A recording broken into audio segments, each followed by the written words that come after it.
रोटी मकरा रोटी मकरा रोटी मकरा।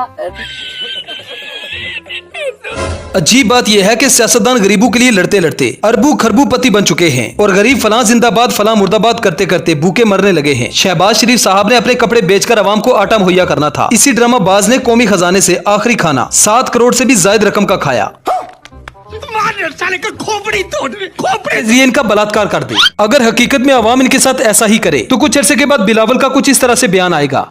उसने मेरे साथ उल्टा काम कर दिया, तो उसने जो काम किया, जिसके साथ मेरी दोस्ती हुई थी, तो उसने जो है ना मेरे साथ गंदा काम किया। और उसके बाद एक दफा उसने किया, फिर एक दफा उसने भी मेरे साथ जो है ना ज्यादती की। मैंने उसको काफी रोका, लेकिन उन्होंने जो है ना मुझे पकड़ के जोर से पकड़ के रखा हुआ था। मैं हिल नहीं था बाहर। कैसी लगी आगे स्वाद। दोस्तों आज आपको दिखाने वाले पाकिस्तान के सबसे जाहिल मंत्री जिसने पाकिस्तान का पूरा बेड़ा गर्क कर दिया और पाकिस्तान को बर्बाद करने में कोई कसर नहीं छोड़ी है। चलिए देखते हैं। वो रोटी मकरा रोटी मकरा रोटी मकरा रोटी मकरा वो रोटी मकरा रोटी मकरा रोटी मकरा। हजारों ख्वाहिशें ऐसी कि हर ख्वाहिश पे दम निकले तो बहुत अरमां मगर कम निकले। अफसोस ऐसे मुनाफिकों पर जिन्होंने जमहूरियत का लिबादा ओढ़कर इस प्यारे वतन की जड़ों को खोखला कर दिया, इदारों को कमजोर किया, यहाँ तक कि अदालतों को अपनी बांदी बना लिया और बता दिया कि ये मुल्क सिर्फ ताकतवर के लिए है, गरीब की इस मुल्क में कोई जगह नहीं। वैसे भी दरवाजा चाहे अदालत का हो या फिर काबा का, ताकतवर के लिए ही खुलता है। गरीब के हिस्से में सिर्फ जमहूरियत और चक्कर ही आते हैं। पाकिस्तान इस वक्त कदीम मिस्र बना हुआ है, जहाँ गुलाम सुबह से लेकर शाम तक फिरौनों की अयाशियों का खर्च उठाता है। इस मुल्क में दोगलेपन का अंदाजा इसी बात से लगाया जा सकता है कि 1973 के आइन के मुताबिक पाकिस्तान की सरकारी जुबान उर्दू है और ये बात आइन के अंदर अंग्रेजी में लिखी हुई है। अजीब बात यह है कि सियासतदान गरीबों के लिए लड़ते लड़ते अरबों खरबों पति बन चुके हैं और गरीब फलां जिंदाबाद फलां मुर्दाबाद करते करते भूखे मरने लगे हैं। शहबाज शरीफ साहब ने अपने कपड़े बेचकर आवाम को आटा मुहैया करना था। इसी ड्रामाबाज ने कौमी खजाने से आखिरी खाना 7 करोड़ से भी ज्यादा रकम का खाया। इससे भी अजीब बात यह है कि पाकिस्तान की तारीख में पहली बार 350 सिनेमा घरों की मंजूरी सिर्फ पीडीएम की हुकूमत में हुई, जिसका सदर एक मुल्ला था। पिछले 75 सालों से इन हुक्मरानों ने अवाम का सब कुछ खोल के रख दिया है। अगर कुछ नहीं खुला तो वो है इस अवाम की आंखें। एक तरफ जहांगीर तरीन का कहना है जिसने भी चीनी स्टॉक की हुई है इसके खिलाफ सख्त से सख्त कार्रवाई होनी चाहिए। दूसरी तरफ सनी लियोन का कहना है कि जिसने भी फहाशी फैलाई है इसके खिलाफ सख्त से सख्त कार्रवाई होनी चाहिए। इस वक्त बांग्लादेश के कौमी खजाने में 112 अरब डॉलर पड़े हैं और पाकिस्तान के कौमी खजाने में सिर्फ कौमी तराने और 9 मई के अफसाने पड़े हैं। मुतालिया पाकिस्तान में 1973 का आइन जो रटा मार मार के याद किया था, इसमें एक सबक सुनाते हुए हंसी आती है। आखिर पाकिस्तान में ताकत का असल सरचश्मा अवाम है। दोस्तों झूठ बोल बोल कर जावेद चौधरी ने अपनी सहाफत का पट्टा बिठा लिया है और आजकल अपने चैनल पर मर्दाना ताकत के कुश्ते और नामर्द को मर्द बनाने की दवाइयाँ बेच रहे हैं। जनाब का कहना है की मेरी दवाई ने शहबाज शरीफ की साबका गवर्नमेंट की पॉलिसियों को गाढ़ा किया है और अब इनको जमहूरियत के कतरे आना बंद हो चुके हैं। एक बार खाओगे बार बार आओगे। उसकी वो मर्दाना के नाम से है। ये जो मर्दों के इश्यूज हैं आपको गुरु बता चुके हैं, उसका एक जबरदस्त किस्म का सोल्यूशन है। इसके अंदर 12 जड़ी बूटियां हैं और याद रखें कि ये दवाई नहीं है, ये एक फूड सप्लीमेंट है। एक ऐसा फूड सप्लीमेंट है कि जो आपकी बॉडी को वो सब कुछ प्रोवाइड कर देता है जिसकी आपको जरूरत है। तो इस सब क्या देखना पड़ रहा है? अच्छा है मैं अंधा हूँ।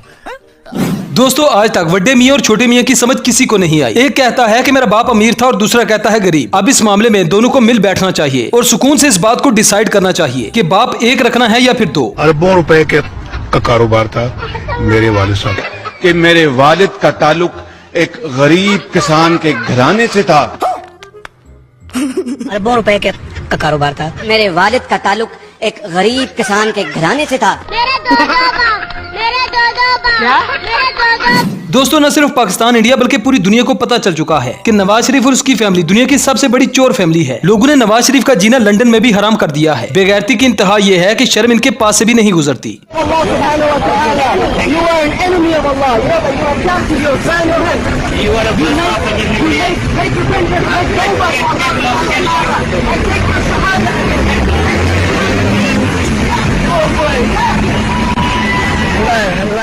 दोस्तों बारी बारी इस मुल्क की इज्जत के साथ खेलने के बाद अब फिरदौस आशिक अवान ने एक बार फिर से सियासत का आगाज कर दिया है। मोहतरमा ने एक बार फिर से अवाम को गोली देने की तैयारी कर ली है। फरमाती हैं कि पिछली हुकूमतें जो आपको न दे सकी वो देने की गारंटी आपको मैं देती हूँ। समझ नहीं आती कि अवाम को ये कब तक अपना चूरन बेचते ही रहेंगे। बिजली का जो आप कुरान की बात कर रहे हैं या बिजली के यूनिट्स को देने फ्री देने की बात कर रहे हैं, किसी सियासी जमात ने आज तक ये नारा नहीं लगाया। हमने नारा लगाया तो हम इसकी ताबीर भी देंगे और इंशाल्लाह आप देखेंगे कि अल्लाह ने मौका दिया तो इस मसले के हल की कुंजी भी IPP की जेब में है और हम वो कुंजी से इस मसले को खोलेंगे, हल निकालेंगे और अवाम के चेहरों पे मुस्कुराहटें बखेरेंगे। दोस्तों, नून लीग और पीपल्स पार्टी आपस में ही कुछ अर्सा तक तो खिचड़ी पकाते रहे और अपनी सियासत के रास्ते हमवार करते रहे, लेकिन अब चोरों के साथ मिली हुई कुत्ती ने उन्हीं पर भौंकना शुरू कर दिया है। मतलब दोनों पार्टियों का आपस में इट कुत्ते का वैर शुरू हो गया है, जो आखिरकार एक न एक दिन होना ही था। अब ये दोनों पार्टियां एक बार फिर से एक दूसरे को लड़काना की सड़कों पर घसीटने की बात करेंगे। सबसे पहले तो बिलो रानी का ये बयान सुने। हमने ना माजी में इलेक्शन से भागे हैं, ना आज इलेक्शन से भाग रहे हैं। हाँ, अगर हमारा जन इत्तेहादी इलेक्शन से भाग रहे हैं तो उनको भागने दे, उनको भागने दे।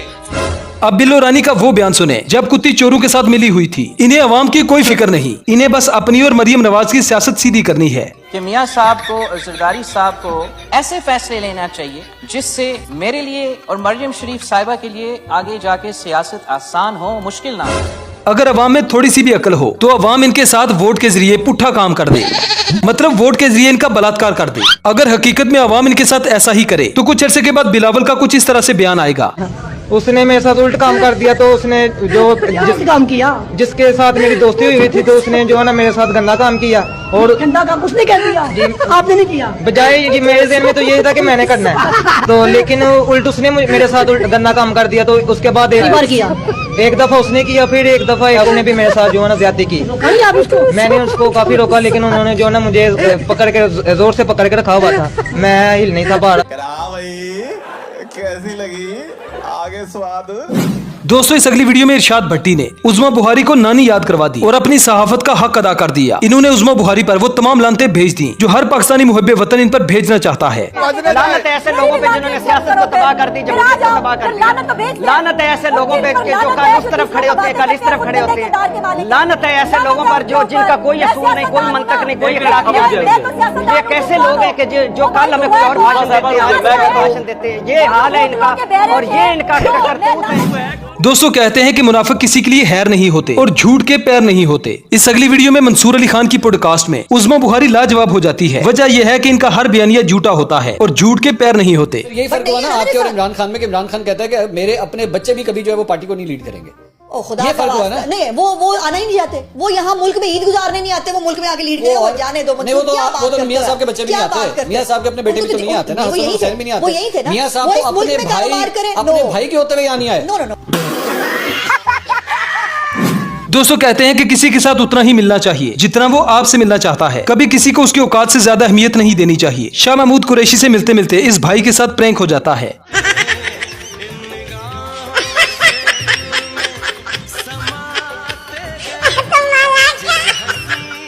दोस्तों, मौलाना साहब अक्सर इमरान खान को कल्चर और इखलाकियात सिखाते हुए नजर आते हैं, जबकि इन तमाम चीजों का मौलाना साहब पे कोई इतलाक नहीं होता। मौलाना साहब के इस मुनाफिकाना बयान को सुने जिसमें इनकी मुनाफिकत साफ साफ नजर आती है। किसी के घर में जाके झांकना, किसी के घर में जाकर उसके ताल्लुकात बनाना, किसी के घर में जाकर उसकी बीवी जो है उसे तलाक दिलवा कर अपनी बीवी बना लेना, ये हमारा कल्चर है, ये हमारे अखलाकियात हैं।